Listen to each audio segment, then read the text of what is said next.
मूर्ति सतगुरु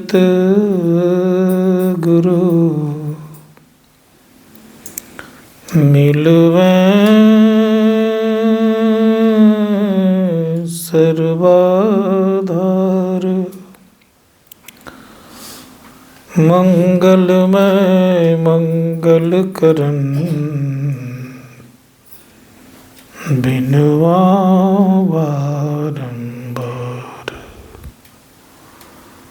धन्य धन्य सतगुरु सुखदा महिमा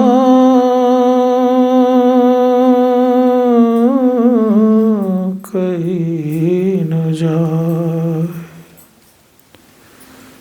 जो कछु कहूँ तुम्हारी कृपा।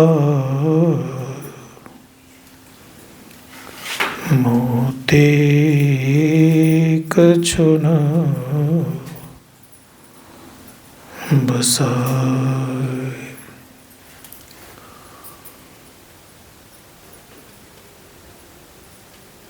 विश्व ब्रह्मांड के नायक सर्वक्षण स्मरणीय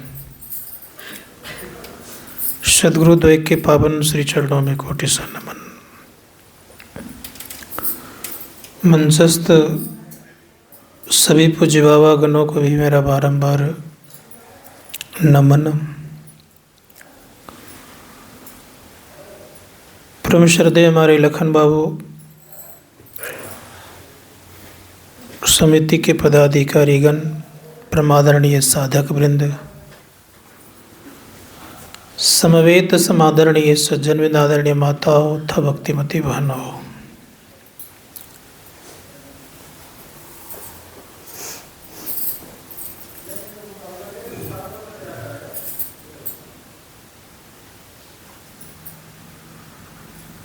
इस संसार में जब सब तरफ से भटक करके कहीं शरण नहीं मिलता है तो प्रभु के शरण में लोग जाते हैं।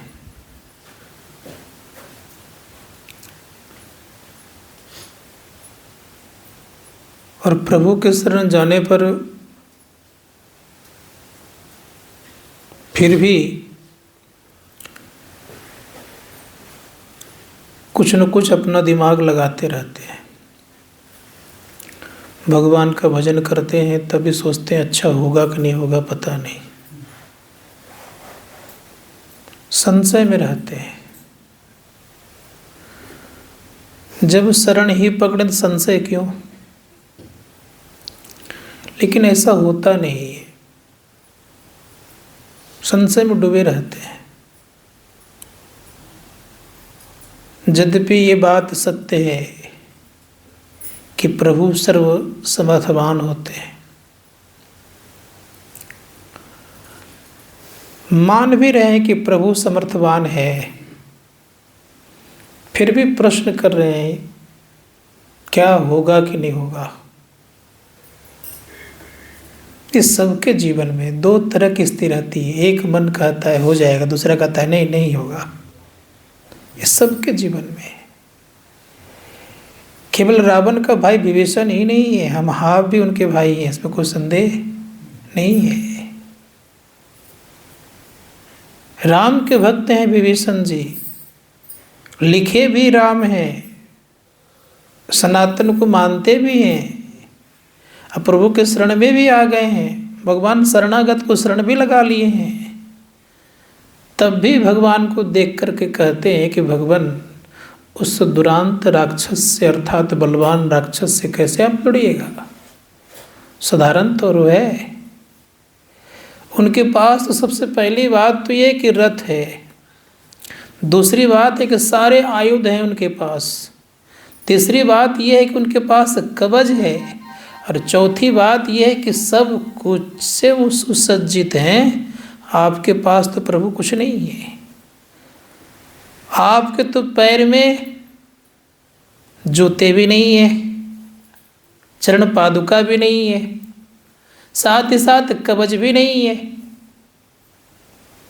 और एक बात तो है कि रथ भी आपके पास नहीं है, और उसके पास सब कुछ है, जितना लड़ने का होना चाहिए सब कुछ है उसके पास। आज पूरी दुनिया अमेरिका से डरता है, क्यों? उसके पास सब कुछ है। लेकिन भारत भी आंख दिखा रहा है कि तुमसे हम कम नहीं है। कारण यह कि धर्म का देश है ये। धर्म का देश होने पर धर्म को पकड़ करके जो चलता है वो डरता नहीं है। तो भगवान श्री राम धर्म में युद्ध कर रहे हैं। यही बात जब महाभारत को देखेंगे तो महाभारत में भी आप पाएंगे। जब अम्बा और अम्बालिका को हरण करके ले आए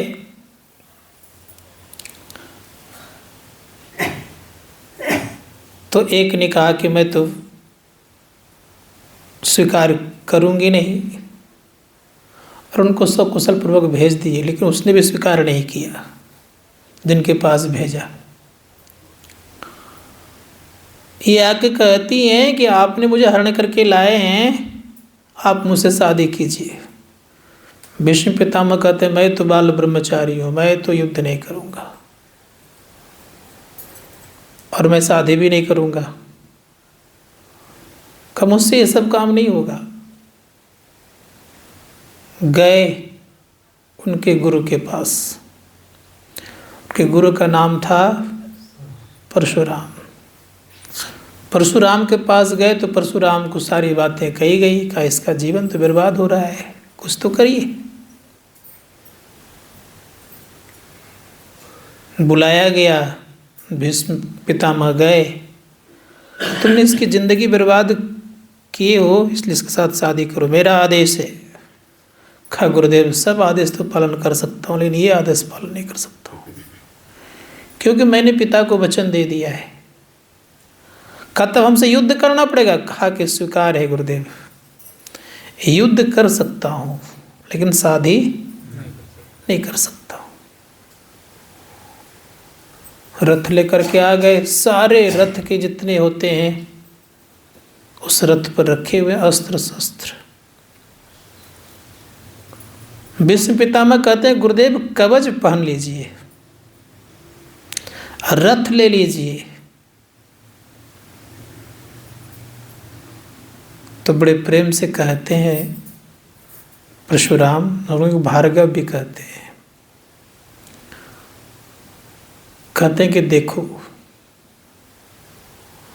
धरती माँ मेरी, जो धरती माँ है इस धरती पर खड़ा होती है रथ है, गायत्री मंत्र मेरा कवच है, और आकाश जो देख रहे हो ये आकाश सब कुछ देख रहे हैं, यही मेरे रक्षक हैं। इसीलिए नाना प्रकार के मेरे पास जो मंत्र इत्यादि है वही सब कुछ आयुध है। युद्ध दोनों में हुआ, लेकिन भीष्म पितामह और दोनों जब घमासान युद्ध हुआ तो अंतिम अस्त्र निकाल लिए, पाशुपत अस्त्र भीष्म पितामह ने। आकाशवाणी होती है, खे भीष्म सुनो, गुरु पर ये अस्त्र मत चलाना, क्यों? गुरु का अपमान होगा, गुरु का अपमान होना अच्छी बात नहीं है। तब कहते क्या है परशुराम, कहते हैं देखो या तो तुम लौट जाओ या तो मेरा तुम वध करो।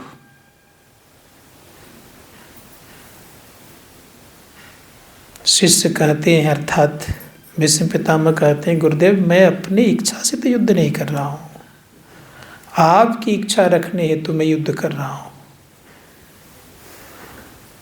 आप करें लौट जाने की तो मैं लौट जाता हूँ। जैसे तुनीर में पाशुपत अस्त्र को रखते हैं वो तो विलीन हो जाता है, देवताओं की तरफ से पुष्प वर्षा होने लग जाती है, और भीष्म पितामह गुरु को प्रणाम करके चल पड़ते हैं। तो एक तो युद्ध वहाँ भी हुआ, दूसरा युद्ध महाभारत का हम लोगों ने सुना है, और तीसरा युद्ध भगवान राम और रावण के बीच हो रहा है। रावण सुसज्जित है सब कुछ से, अरण्य क्षेत्र में आ गए हैं। अरण्य क्षेत्र में आ गए हैं तो विभीषण अधैर्य हैं जो कि सुन रहे थे। इस दुरांत राक्षस का वध कैसे करेंगे, इससे कैसे लड़ेंगे। तब इन सारी स्थितियों को देख करके विभीषण कहते हैं कि प्रभु इनसे युद्ध करना मुश्किल काम है, कठिन काम है। भगवान राम कहते हैं सुनहु सखा कहा कृपा निधाना, जय जय हो जो अस्यंदन आना। काहे मति धीर सखे सुनो,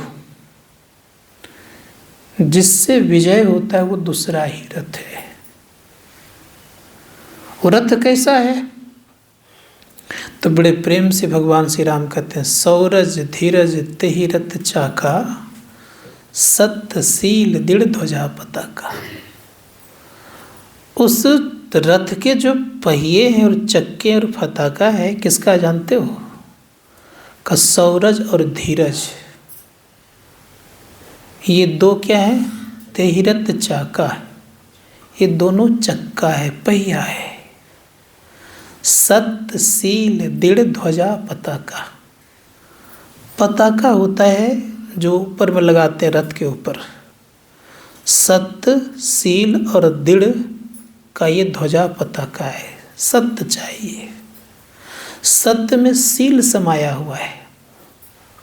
सत्य ही केवल और शील नहीं हो तो काम बनने वाला नहीं है। धर्मशास्त्रकार कहते हैं कि शील होना परम आवश्यक है भक्ति मार्ग में। भगवान बुद्ध ने कहा पंचशील का पालन करो। पंचशील का पालन करेंगे तो बहुत कुछ आपको मिलेगा। पंचशील के दरमियान में संत महात्मा गण बहुत कुछ कह के गए हैं। पंचशील का पालन जो करते हैं वो बहुत बड़े तपस्वी कहलाते हैं। पंचशील का पालन करना एक तपस्वियों से श्रेष्ठ हो जाना। पंचशील का पालन करना देवताओं से श्रेष्ठ बन जाना। पंचशील का पालन करना जो हजारों हजारों वर्ष तक अगर कोई तपस्या कर रहा है और पंचशील का पालन कर रहा है तो उससे वो श्रेष्ठ कहलाता है। इसलिए पंचशील का पालन करने वाले के अंतर्गत सभी देवतागण बस हो जाते हैं। उदाहरण रूप में एक प्रसंग सुनाओ मैं आपको। जब देवताओं का राज्य दानवों ने ले लिया, दोनों तो भाई ही है, देव या दानव। बाप भले एक हैं, माँ खाली दो हैं तो दोनों भाई। परिणाम ये हुआ पिताजी एक हैं, माँ दो हैं। एक माँ से देवगण है, एक माँ से दानवगण है, इतने ही अंतर है। दोनों में तो स्वाभाविक बात है, लड़ाई झगड़ा तो होना स्वाभाविक बात है। कभी दानवों की शक्ति बढ़ती है तो देव हार जाते हैं, कभी देवों की शक्ति बढ़ती है तो दानव हार जाते हैं। ये तो होते रहता है, क्रम है, ये प्रकृति का नेचर, स्वभाव है। प्रकृति का स्वभाव ऐसा ही है। परिणाम ये हुआ कि जब स्वर्ग चला गया देवताओं का, तो स्वाभाविक सी बात है जो सुख भोगा है और उसको सुख ना मिले तो कितना दुख होगा, नहीं होगा? बहुत दुखी हैं। एक दिन गुरु के पास जाके कहते हैं गुरुदेव क्या मैं भटकते रहूँगा?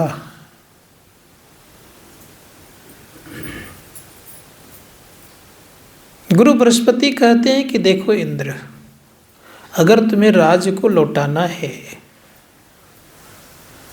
तो शुक्राचार्य के पास जाओ। शुक्राचार्य तुझे कोई न कोई युक्ति जरूर बताएंगे। गुरु के कहने पर शुक्राचार्य के पास पहुंचे। दानव के गुरु थे। हाँ, शुक्राचार्य के पास पहुंचे तो जाकर के सेवा करने लगे इंद्र। कहा, गुरुदेव क्या हम भटकते रहेंगे सब दिन?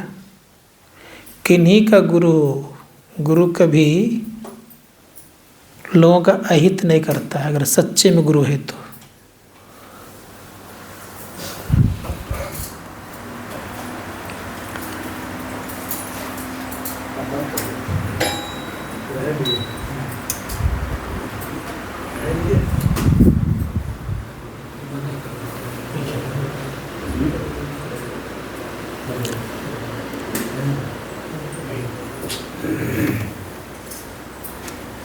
तो कहा कि देखो, अगर तुम्हें स्वर्ग चाहिए तो एक काम करो। कहा, क्या? कहा, तुम इस वेश को बदलो।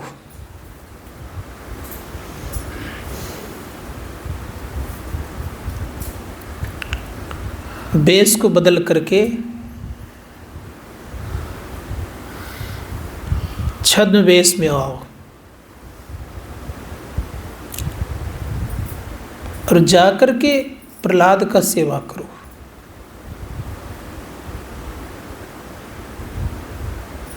प्रहलाद ने स्वर्ग नहीं लिया था, लेकिन कहा जाकर उसका तुम सेवा करो, और जिस सेवा से प्रसन्न हो तो उनसे तुम केवल सील मांग लेना, तुम्हारा विजय हो जाएगा। क्योंकि तुम्हारे पास सील नहीं है, उनके पास सील है। प्रहलाद भक्त थे, साधारण कोई तो थे नहीं।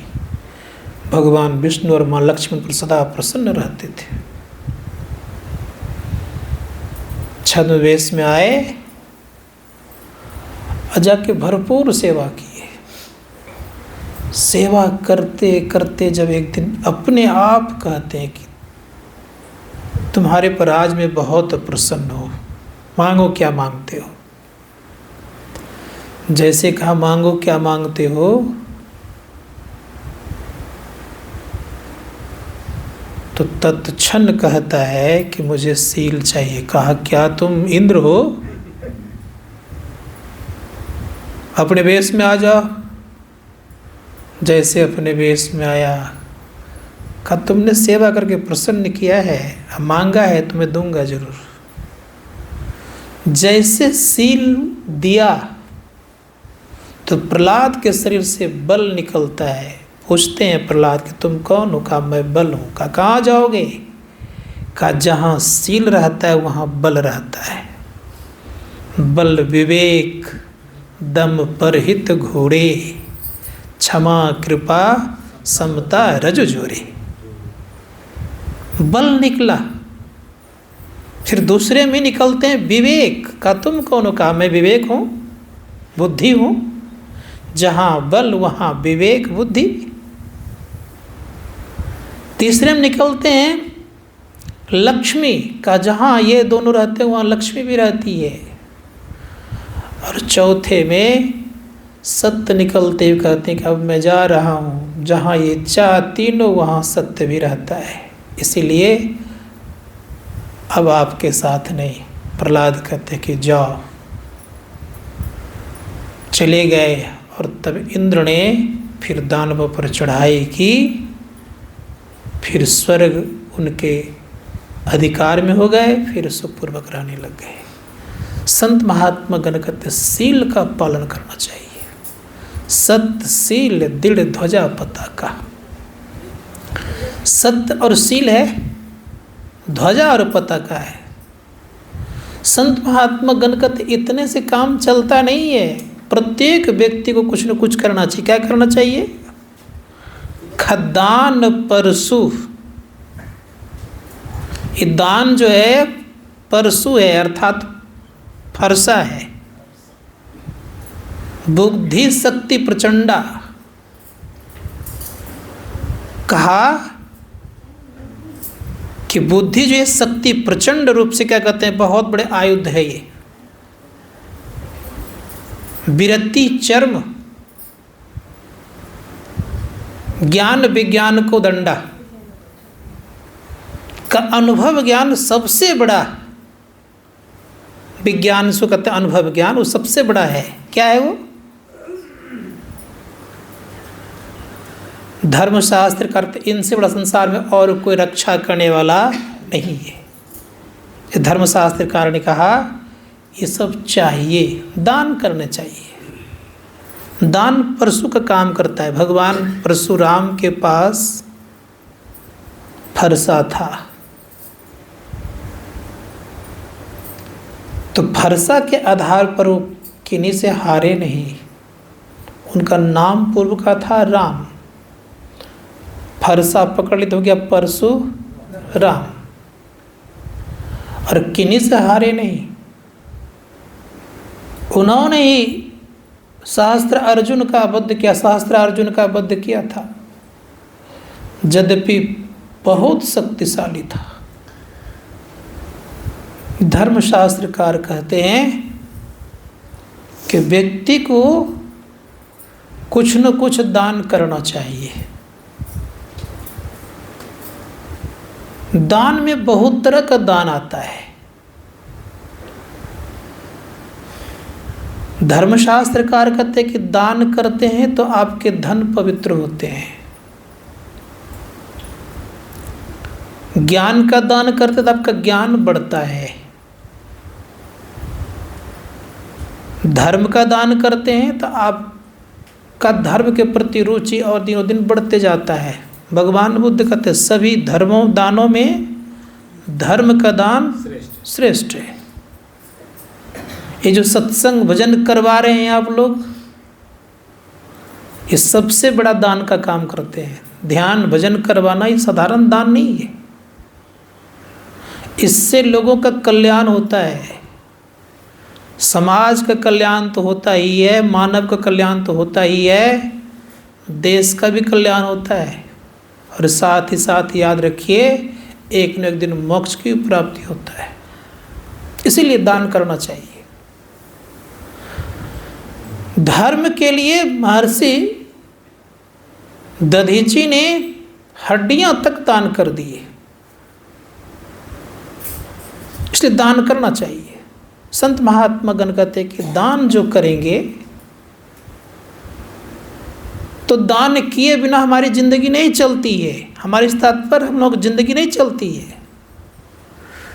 कुछ न कुछ दान लेने देने का काम करते हैं, त्यागने का काम करते हैं। रोज त्यागते हैं हम लोग, और हर वक्त हर क्षण त्यागते हैं। कार्बन डाइऑक्साइड त्यागते हैं और क्या लेते हैं? ऑक्सीजन। भोजन ग्रहण करते हैं और त्यागते हैं कि नहीं त्यागते हैं? तो त्याग पर जिंदगी हम आपकी है, याद रखिएगा। त्याग नहीं हो तो आपकी जिंदगी नहीं है। वस्त्र पुराने होते हैं, त्यागते हैं कि नहीं? अगर फटे पुराने वस्त्र पहने रहें, क्या आपकी प्रतिष्ठा बढ़ेगी? लोग अच्छा कहेंगे? त्यागते हैं। त्याग में सुख और शांति भी है, इसलिए त्याग होना चाहिए। जिसके पास त्याग नहीं है, धर्मशास्त्रकार कहते हैं कि उनका जीवन का उत्थान नहीं है, इसलिए त्याग होना चाहिए। एक दिन हम लोग नहीं त्यागते हैं, देखिए तो क्या हालत होती है, कैसे हम लोग हो जाते हैं। इसलिए त्याग बहुत मायने रखता है जीवन में। आप लोगों ने अभी समय का त्याग किए, घर से चले, कुछ रुपये का त्याग हुआ, ये त्याग काम आएगा आपको। इतने देर बैठे, ये तप है आपका। और तप प्रत्येक साधक को रोज करना चाहिए। जिनका जितना अधिक तप होगा उनमें उतना ही निखार आएगा, इसलिए तप करना चाहिए। संत महात्मा गण कहते हैं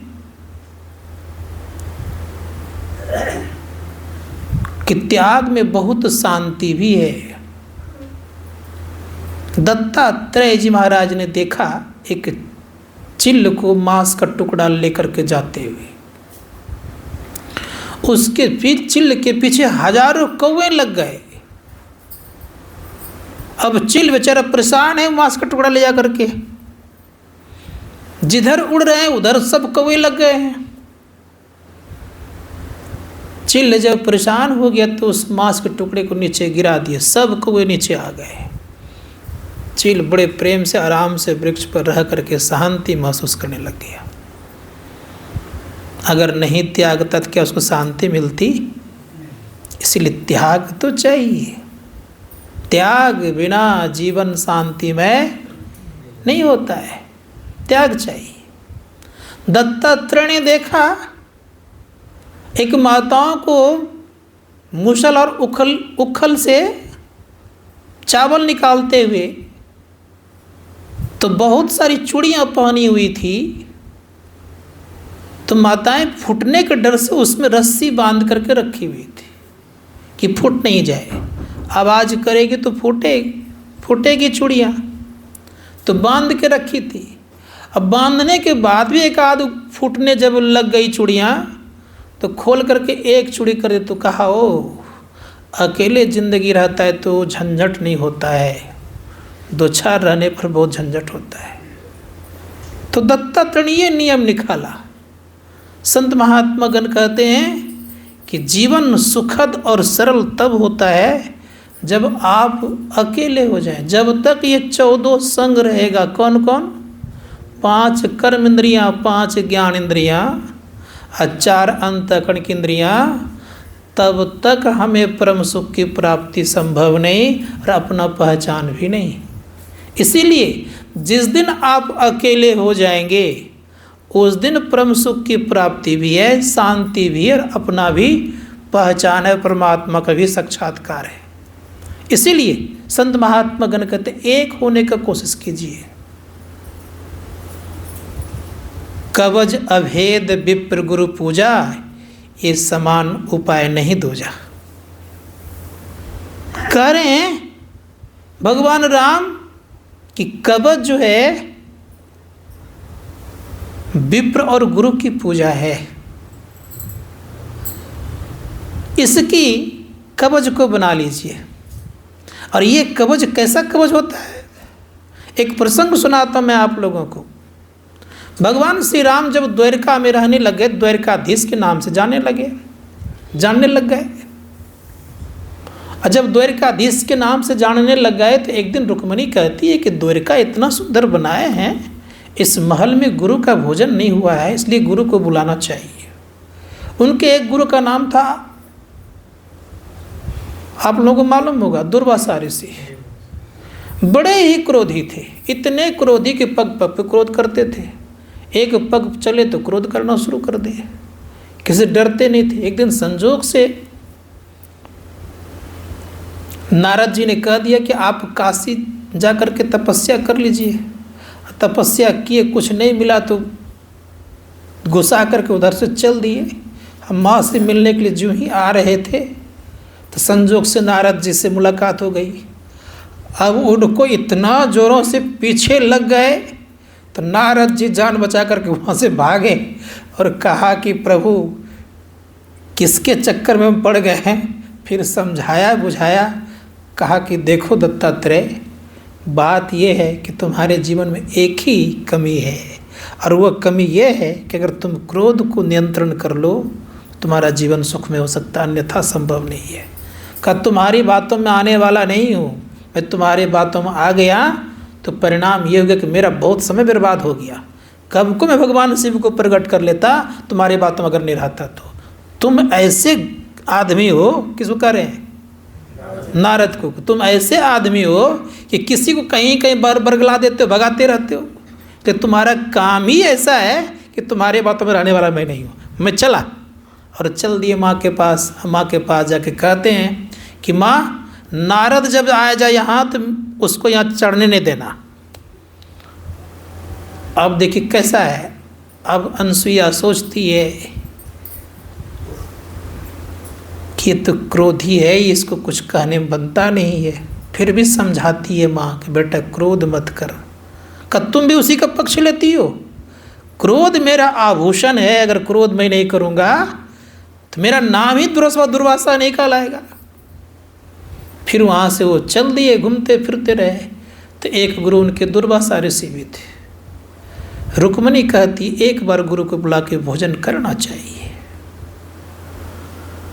सोचने लग गए भगवान श्री कृष्ण, दुर्वासा ऋषि तो आसपास ही रहते हैं, समुद्र के किनारे ही हैं, बुलाने तो जाऊंगा, कहीं अगर क्रोध कर गए, गुस्सा गए तो रुक्मणी का तो हालत खराब हो जाएगा। थोड़ा सा अनसुनी कर दिए। अनसुनी जब कर दिए तो फिर रुक्मणी कहती है कि आप मेरी बातों को ध्यान नहीं दे रहे हैं, मैं कह रहा हूँ गुरु को बुलाया जाए। कहा चलो। रथ लेकर के दोनों चल पड़े, मिल गए समुद्र के किनारे।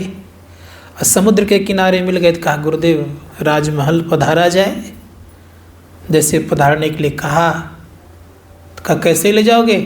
कहा रथ पर। कहा तुम दोनों? कहा पैदल। कहा चल। अब कहाँ द्वारका है उस पार में और मिले कहाँ इस पार में, बहुत दूरी है। जो द्वारका गए उनको पता होगा कि जब चलने लग गए तो एक जगह बीच में रुक्मणी को प्यास लग गई। भगवान श्री कृष्ण ने क्या क्या पताल गंगा को बुला करके स्वच्छ जल ले आए, और जो ही दिए तो रुक्मणी तो पी ली। और दुर्वासा ऋषि की दृष्टि पड़ गई। जैसे दृष्टि पड़ गई तो क्रोध से आग बबूला। कहा तुमने मुझे पानी के लिए पूछा भी नहीं, तुम कैसा है? मैं श्राप दे देता हूँ कि इस 12 कोस के दरमियान में कहीं स्वच्छ जल मिलेगा ही नहीं।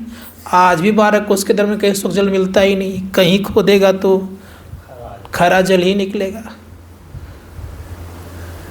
किसी तरह समझा बुझा करके ले गए राजमहल।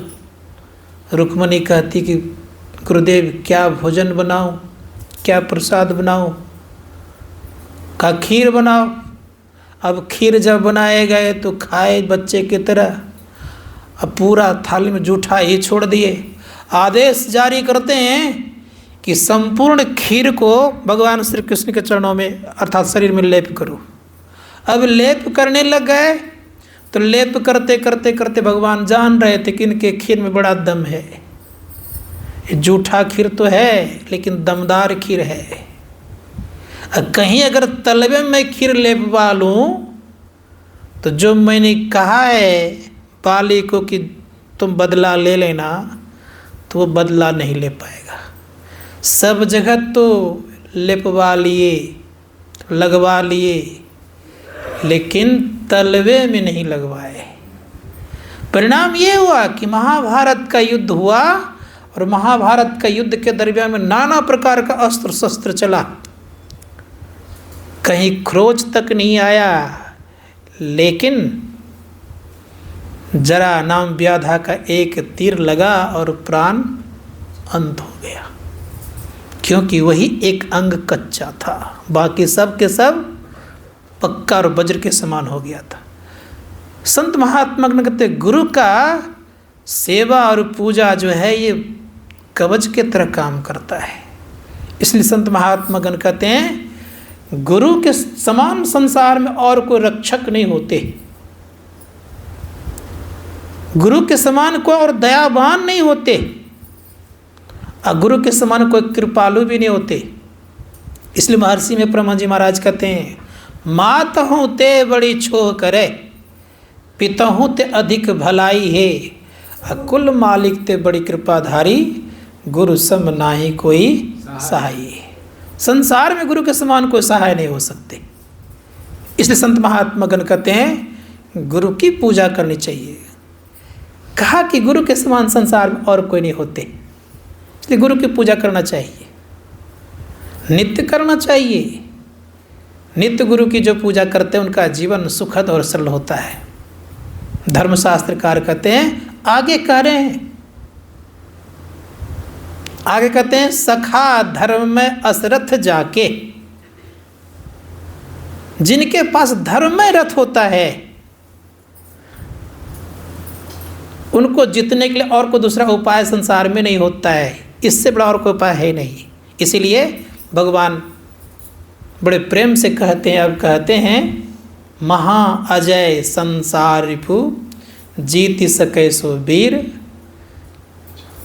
जाके असरत होई दृढ़ा सुनहु सखा मति धीर। कहे मति धीर सखे सुनिए, इस संसार को जीतना अगर चाहते हैं तो क्या करना चाहिए? जाके असरथ होई दृढ़। धर्मशास्त्रकार कहते हैं ऐसा रथ चाहिए जिससे कि संसार को हम जीत सके। कौन सा रथ चाहिए? संत महात्मा गण कहते कोई साधारण रथ पर तो आप संसार को जीत नहीं सकते। भगवान महावीर कहते हैं कि संसार को जीतना आसान है, लेकिन अपने आप को जितना आसान नहीं है। अपने आप को जीतने का प्रयास करना चाहिए। अपने आप को जीतने के लिए क्या करना पड़ेगा? तो ऋषि मुनिगण कहते हैं अपने आप को जीतने के लिए रथ पर चलना पड़ेगा। कौन सा रथ पर चढ़ना पड़ेगा? भगवान श्री कृष्ण कहते हैं कि शरीर एक रथ है, इसमें एक आत्मा रथी है, इंद्रिय घोड़े हैं, मन लगाम है और बुद्धि सारथी है। विचारना होगा। संत महात्मागण ने कहा कि इंद्रिय क्या है? घोड़े हैं, और मन आपका लगाम है और बुद्धि सारथी है। संत महात्मा गण कहते हैं कि बुद्धि सारथी है। सारथी अगर बढ़िया हो तो कस के लगाम पकड़ सकते हैं, और सारथी कमजोर हो तब तो घोड़े कहीं भी आपको लेके जा सकते हैं। इसीलिए करना क्या होगा? तो संतों ने कहा कि बुद्धि रूपी सारथी को मजबूत बनाइए। ये कैसे बनेगा? संतों ने कहा कि बुद्धि मजबूत तब बनती है जब हम सत्संग करते हैं, और सत्संग बिना, याद रखिएगा, हमारी बुद्धि मजबूत हो नहीं सकती है। इसीलिए हमारे वेद भगवान ने क्या कहा? बुद्धि योग करो। जिनकी बुद्धि जितनी मजबूत होती है वो उतना ही संसार में सुखी होते हैं। भीष्म पितामह जब धाराशायी हो गए, सरसैया पर जब पड़े हुए थे,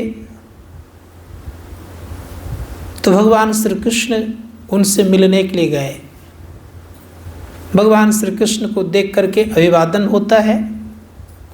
अभिवादन के पश्चात भगवान श्री कृष्ण से कहते हैं कि केशव, सब कुछ तो ठीक ठाक है, लेकिन एक कमी रह गई और एक काम बच गया है। भगवान श्री कृष्ण कहते हैं कि प्रभु, पितामह बताएं कि कौन सा काम बाकी है। कहा मेरी एक बेटिया है, उसकी विवाह करने के लिए बाकी है। अगर तुम उसकी विवाह कर दो तो मेरे जीवन में खुशियाँ आएगी, प्रसन्नता होगी। भगवान श्री कृष्ण कहते हैं आप तो बाल ब्रह्मचारी ठहरे, आपको कौन सी बेटियाँ हो गई? कहाँ की बेटी है आपकी? भीष्म पितामह कहते हैं कि यही बुद्धि रूपी बेटी अगर तुम्हारे चरणों की दासी बन जाए तो मेरा कल्याण हो जाएगा। हम आपका भी जीवन ये बुद्धि रूपी सारथी, याद रखिएगा, अगर भगवान के हाथों में अगर ये बागडोर थमा दिया जाए तो निश्चित याद रखिएगा हम आपका जीवन सार्थक होगा। भीष्म पितामह ने तो कहा कि तुम्हारी दासी बन जाए बुद्धि रूपी बेटिया तो मेरा कल्याण हो जाएगा। हम आपके पास ये बुद्धि रूपी सारथी है, अगर भगवान के हाथों में ये रथ को थमा दिया जाए कि प्रभु जैसे आप चलाएं वैसे मैं चलूँगा, तो हमारा जीवन सार्थक होगा। अर्जुन ने नारायणी सेना को नहीं लिया, भगवान कृष्ण को लिए। और जब कहा कि तुमको तो मौका दिया था मैंने, एक तरफ मेरी नारायणी सेना जो कि भारतवर्ष के सबसे टॉप ऑफ मोस्ट सेना है, कभी हारने को तैयार नहीं है, और उसको छोड़ करके तुमने निहत्था कृष्ण को लिया, क्या मिलेगा? अर्जुन कहता है कि केशव मैं नारायणी सेना नहीं लेने आया हूं। कहा तब? कहा मुझे तो केवल सारथी की जरूरत है। सारथी भी कैसा? जिनको 10 दिशाओं का ज्ञान है। वो सारथी भी कैसा? सब लोग को जानता है। का वैसे सारथी के जीवन चरणों में अपना जीवन सौंपना चाहता हूं, और जब ऐसे सारथी मिल जाएंगे तो मेरा जीत तो केशव सुनिश्चित है, इसको कोई रोक नहीं सकता है। परिणाम क्या हुआ? कहा मैं अस्त्र शस्त्र नहीं उठाऊंगा अर्जुन, सोच लो। कहा मैंने सोच लिया। तब कहते भगवान श्री कृष्ण कि हे अर्जुन, मैं सारथी बनने के लिए ही आया हूं इस जीवन में, तुम्हारा सारथी बनूंगा। बन गए। और जब बन गए तो परिणाम क्या हुआ? परिणाम ये हुआ हारे। एक समय की बात बताता हूं मैं। प्रतिज्ञा कर लिए आवेश में आकर के, और प्रतिज्ञा जब आवेश में कर लिया आकर, क्या परिणाम हुआ? भगवान श्री कृष्ण कहते कि तुम लोगों के जीवन में जो है ना, खाली प्रतिज्ञा ही है। एक ने प्रतिज्ञा किया है जंग हाथ तोड़ दूंगा, और दूसरे ने प्रतिज्ञा कर लिया है कि जदरथ को मार दूंगा, और सूर्य के रहते रहते मारूंगा, नहीं तो चिता लगा लूंगा। कब तक तुम लोग प्रतिज्ञा वाला काम करते रहोगे, और सब समय तुम संकट में पड़ते रहते हो। लगता है अब तो मुझे ही कुछ करना पड़ेगा, क्योंकि जदरथ को मारना आसान नहीं है, कठिन काम है। वो किसके कवच के अंतर्गत रह रहा है? द्रोणाचार्य के कवच के अंतर्गत रह रहा है। चारों तरफ है, अश्वत्थामा है, विकर्ण है, कर्ण है, द्रोणाचार्य है, दुर्योधन है, उधर 10,000 हाथियों का बल रखने वाला दुशासन है। ये सब के बीच में रहने वाला, उसको कैसे मारोगे? अब वहां तक पहुंचते संध्या हो गई। भगवान श्री कृष्ण ने सोचा कि अब तो ये बेचारा गया, तो कहा ठीक है थोड़ा देर दिखाई दिया जाए। तो संध्या देवी कह दिया कि देखते क्या हो, सूर्य को थोड़ा सा ढक दो। अब ढक दिए। तो प्रतिज्ञा क्या थी? चिता जला करके मर जाऊंगा मैं, आग लगा लूंगा मैं। अब उधर से कहते हैं जदरथ के अर्जुन गांडीवधारी, कब अग्नि समाधि लोगे? कहते कहते सामने आ गए। भगवान ने संध्या देवी का थोड़ा सा हट जाओ, सूर्य को दिखा दो। जैसे सूर्य को दिखाया, का देखते क्या हो गांडीवधारी अर्जुन, ये तुम्हारा धनुष है, और ये जदरथ है, उठा तीर और मार। अब मारा लगाया तो कहते मारते मारते कहा देख लेना, इसको एक आशीर्वाद प्राप्त है। अगर इनका सिर धरती पर गिर जाएगा तो मारने वाला सहित टुकड़े टुकड़े जाएंगे, इसलिए ऐसा काम करना कि इनके पिता के गोद में गिरा देना। उठाया तीर, हम मारा, और जहाँ पिता ध्यानस्थ थे उनके गोद में गिराए, तो पिता सहित पुत्र की भी मृत्यु हो गई। संत महात्मागण कहते हैं कि ऐसे महापुरुषों के जीवन में अगर हम अपना बागडोर सौंप दें तो जीवन सुखमय ही होगा, दुख के घड़ी भी कट जाएंगे। धर्मशास्त्रकार कहते हैं, इसलिए हम लोगों को लगना चाहिए। तो संत महात्माओं ने कहा कि ऐसे समर्थवान कौन? तो कहा कि वो गुरु होते हैं, इसलिए गुरु के शरण में सदैव जाने का चेष्टा और प्रयत्न करना चाहिए। तो आज विशेष समय ना लेते, इतना ही कहूँगा। अगर हम लोगों को कवच चाहिए और सिक्योरिटी गार्ड चाहिए तो एक बात याद रखिएगा जीवन में सदैव,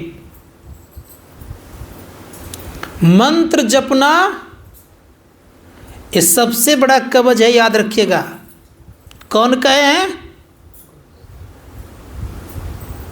आपने सुना पहले कि भार्गव कहते हैं कि मेरा गायत्री मंत्र ही कवच है, और गुरु मंत्र जो जपते हैं ये सबसे बड़ा कवच है। यह कवच के अंतर्गत में अगर रहना चाहते हैं तो मंत्र जपिए। और दूसरा कवच मानस ध्यान का है। ये मानस ध्यान में कवच भी अगर चढ़ गया तो आपका कोई बाल बाका नहीं करेगा। और तीसरा कवच है दृष्टि योग का। अगर यह कवच के घेरे में आ गए आप तो जमराज भी आपको लेकर नहीं जा पाएगा। संतों ने का चौथा कवच है आपका शब्द साधना का। और शब्द में कई पारंगत हो गए तो मृत्यु पर विजय प्राप्त आपको हो जाएगा। मृत्यु आपसे क्षमा याचना मांगने के लिए और कहेंगे कब चलेंगे, चलिए आपकी मर्जी, जाएं या ना जाएं। और ऐसी स्थिति हुई। गोरखनाथ जी महाराज के पास 15 बार काल आया और 15 बार हाथ जोड़ के कहा कि कब चलिएगा। गोरखनाथ जी महाराज कहते कि मेरी मर्जी तुम्हारी मर्जी नहीं। एक दो बार टकराया भी काल और गोरख ने तो पहले कुछ नहीं कहा गोरखनाथ जी महाराज ने।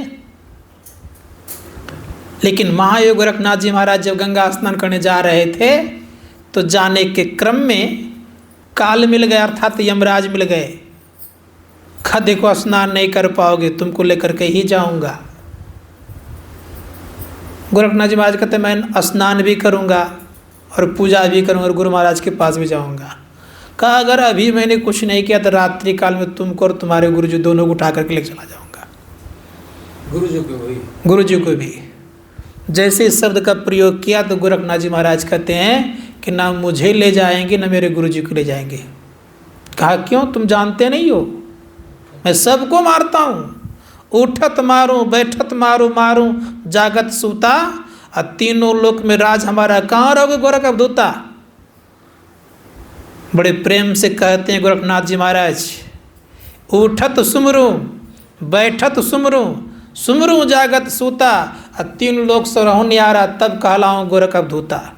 तीनों लोकों से ऊपर रहने वाला हूँ, इसलिए आपका इन 3 लोक में ही दाल है। दाल गलती आपकी, चौथे लोक में तो आपकी दाल गलती नहीं है। इसीलिए सभी कोई उस चौथे लोक में रहने वाले के संतान हैं। इसलिए महर्षि में प्रमंज महाराज कहते हैं संत मता बिनु गति नहीं, सुनो सकल देकान, जाओ चाहो उद्धार को बनो संत संतान। संतों के संतान है। ये कहाँ रहते हैं? तो चौथे लोक, अर्थात जहाँ शब्द नहीं है वहाँ गम काल किनाई, जहाँ नहीं धूप और छाई, वहाँ के रहने वाले हम लोग हैं। जिनका पिता ही वहाँ रहने वाला हो तो पुत्र का भी तो कर्तव्य बनना चाहिए कि वहाँ हम पहुँचें। इसीलिए उस लोक के रहने वाले हैं।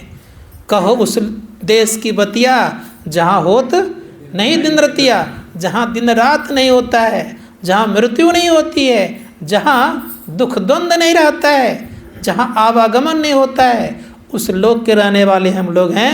इसलिए संत महात्मा गण कहते, भगवान श्री कृष्ण कहते हैं न तद भास्ते सूर्य सांको न पावका यद गत्वा निर्वर्धनते तद्धाम ब्रह्मा।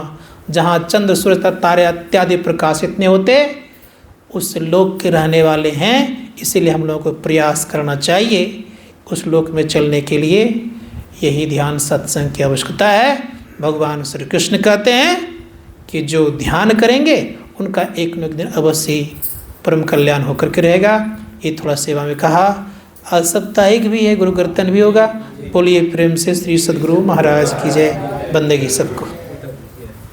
हाँ वहीं दिए नहीं गई आप ही थोड़ा ढोल तोल बजा लीजिए, हो अच्छा लगे। कहाँ गए? आइए आगे। एक और लगाए थे हम माइक।